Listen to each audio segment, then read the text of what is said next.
پیارے طلباء و طالبات، السلام علیکم۔ آج ہم 10ویں جماعت میں 15واں سبق پڑھیں گے، اقتصادی ترقی، گجراتی میں کہیں گے آرتھک وکاس۔ تو سب سے پہلے کہ اقتصادی ترقی کسے کہتے ہیں، تو ہم اقتصادی ترقی کو سمجھیں گے۔ سب سے پہلے تو اقتصادی ترقی یعنی کسی بھی ملک کی قومی آمدنی میں ہونے والا مسلسل اضافہ، جسے اقتصادی ترقی کہا جاتا ہے۔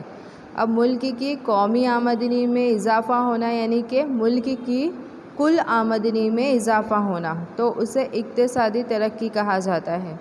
اس کے علاوہ اقتصادی ترقی یعنی کہ ملک کی قومی آمدنی میں اضافہ ہونا، ملک کی فیکس آمدنی میں اضافہ ہونا یعنی فکس آمدنی میں اضافہ ہونا، اور لوگوں کے معیار زندگی میں اصلاح ہونا یعنی لوگوں کے زندگی جینے کے طریقے میں سدھار آنا، اس معاملے کو اقتصادی ترقی کہا جاتا ہے۔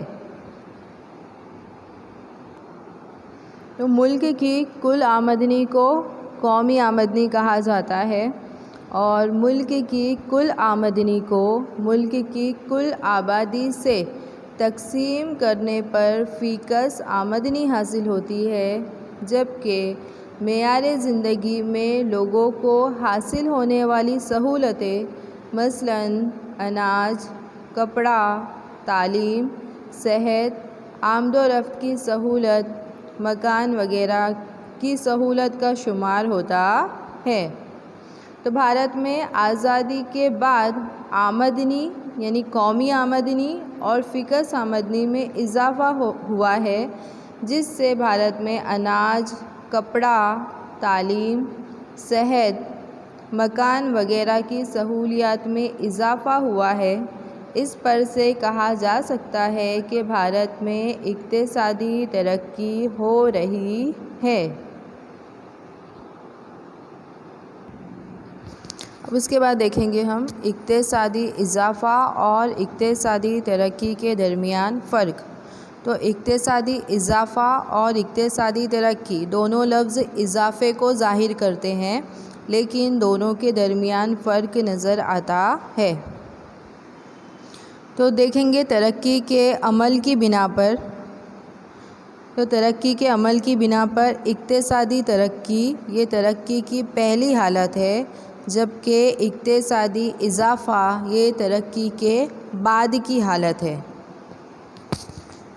اس کے بعد ہے معاشی نظام میں ہونے والی تبدیلی کی بنا پر۔ تو معاشی نظام میں ہونے والی نئی تحقیقات، نئی ایجادات کی وجہ سے پیداوار میں ہونے والا اضافہ اقتصادی ترقی ہے۔ مثلاً کھیتی کے شعبے میں گیہوں، دھان جیسی فصلوں میں نئے بیجوں کی ایجاد ہونے سے پیداوار میں کئی گنا اضافہ ہوا ہے، تو یہ معاملہ اقتصادی ترقی کو ظاہر کرتا ہے۔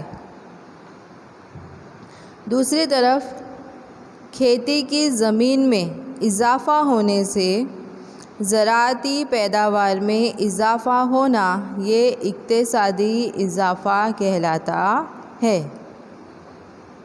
اس کے بعد ہے ترقی یافتہ اور ترقی پذیر ممالک کے حوالے سے۔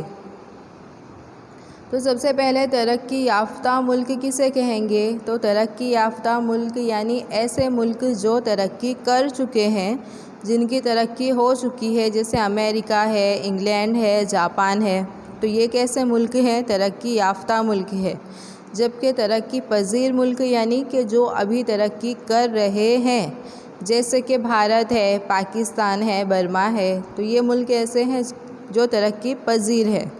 تو ترقی یافتہ ملک میں قومی آمدنی میں ہونے والے اضافے کو اقتصادی اضافہ کہتے ہیں، جبکہ ترقی پذیر ملک میں قومی آمدنی میں ہونے والے اضافے کو اقتصادی ترقی کہتے ہیں۔ اب اس کے بعد ہے ترقی پذیر اقتصادی نظام کی خصوصیات.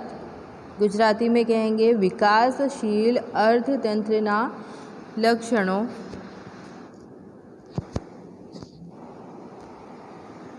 ترقی یافتہ اقتصادی نظام اور ترقی پذیر اقتصادی نظام کو فیکس آمدنی کی بنا پر الگ کیا جاتا ہے. عالمی بینک 2004 کے ترقی کے احوال میں $735 سے کم آمدنی والے ممالک کو ترقی پذیر اقتصادی نظام کے طور پر پہچانا جاتا ہے. تو ایسے ملک جن کی آمدنی $735 سے کم ہے وہ ملک کیا کہلائیں گے؟ ترقی پذیر ملک کہلائیں گے.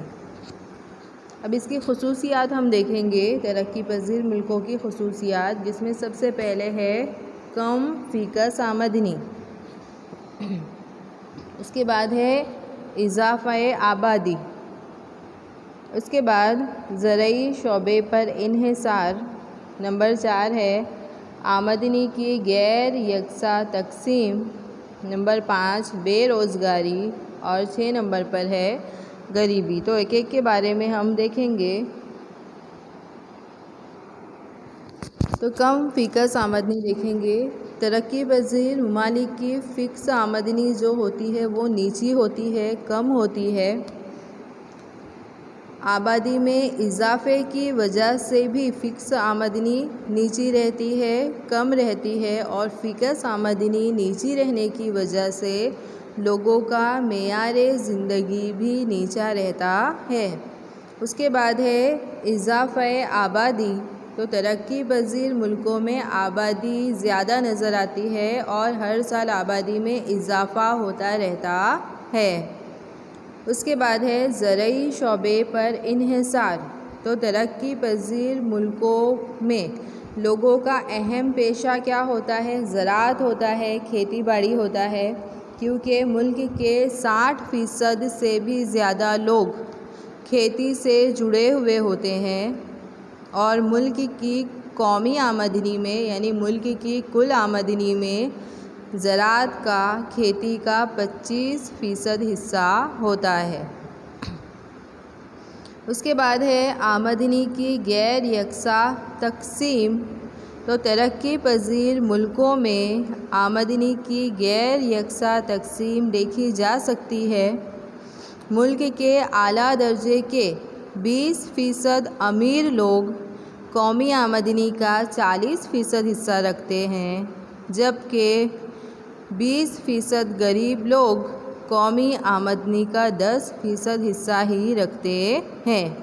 یعنی کہ ترقی پذیر ملکوں میں امیروں کی آمدنی زیادہ ہوتی ہے اور غریبوں کی آمدنی کم ہوتی ہے. دونوں کی آمدنی میں فرق نظر آتا ہے. اس کے بعد ہے بے روزگاری. تو ترقی پذیر ملکوں میں بے روزگاری کا تناسب بھی زیادہ نظر آتا ہے، اور ترقی پذیر ملکوں میں موسمی بے روزگاری، خفیہ بے روزگاری، صنعتی بے روزگاری دیکھی جا سکتی ہے. یہ بے روزگاری طویل مدت کی ہوتی ہے، یعنی لمبے عرصے کی ہوتی ہے. اس کے بعد ہے غریبی. تو ترقی پذیر ملکوں میں غریبی کا تناسب بھی زیادہ ہوتا ہے. تو ایسے لوگ جو اناج، کپڑا، رہائش، تعلیم، صحت جیسی بنیادی ضرورتیں بھی پوری نہیں کر سکتے ہیں، انہیں غریب کہا جاتا ہے. تو ترقی پذیر ملکوں میں غریبی کا تناسب زیادہ نظر آتا ہے.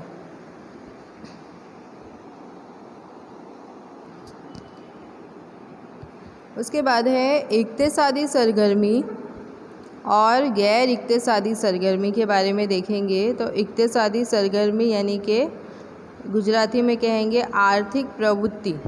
تو اقتصادی سرگرمی کسے کہیں گے؟ کہ ایسا کام جس کا مقصد آمدنی حاصل کرنا ہے.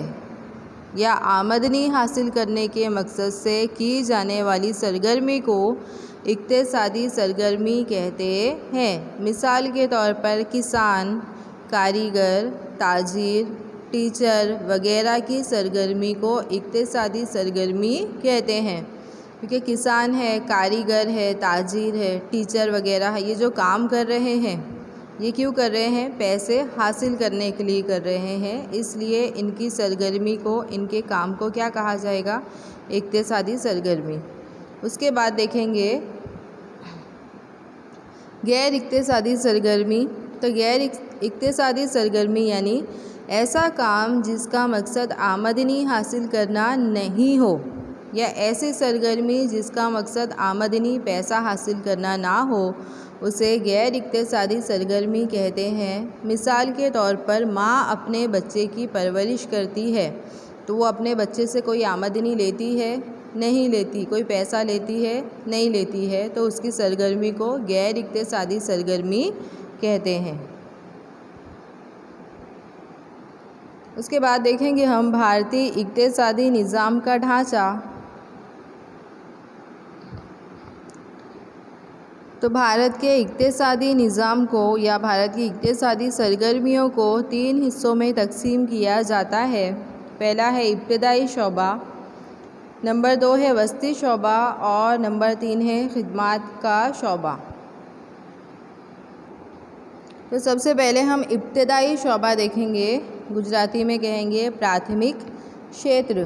تو ابتدائی شعبے میں زراعت سے یعنی کھیتی سے جڑے ہوئے تمام کام، کھیتی سے جڑی ہوئی تمام سرگرمیاں، جیسے کہ مویشی پالنا، مویشی کی نشو و نما کرنا، ماہی گیری کی صنعت، مرغے اور بطخ کی نشو و نما، جنگلات وغیرہ سرگرمیوں کا ابتدائی شعبے میں شمار ہوتا ہے۔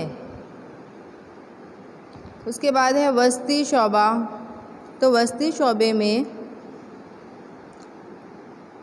صنعتوں سے جڑے ہوئے تمام کام کا شمار ہوتا ہے۔ وسطی شعبے میں چھوٹے اور بڑے پیمانے کی صنعتیں، تعمیری کام، بجلی، گیس وغیرہ سرگرمیوں کا شمار ہوتا ہے۔ یہ شعبہ صنعتی شعبے کے طور پر بھی پہچانا جاتا ہے، جس میں ایک چھوٹی پن سے لے کر تو بڑی بڑی مشینیں بنائی جاتی ہیں۔ اس کے بعد دیکھیں گے خدمات کا شعبہ یعنی سیوا شیتر۔ تو خدمات کے شعبے میں بہت ساری خدمات کا شمار ہوتا ہے۔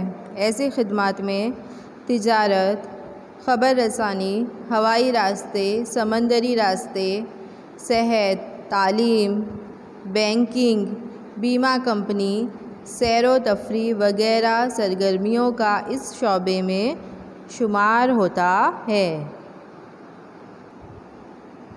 تو اس کے آگے کا سبق اب ہم اگلے پیریڈ میں پڑھیں گے۔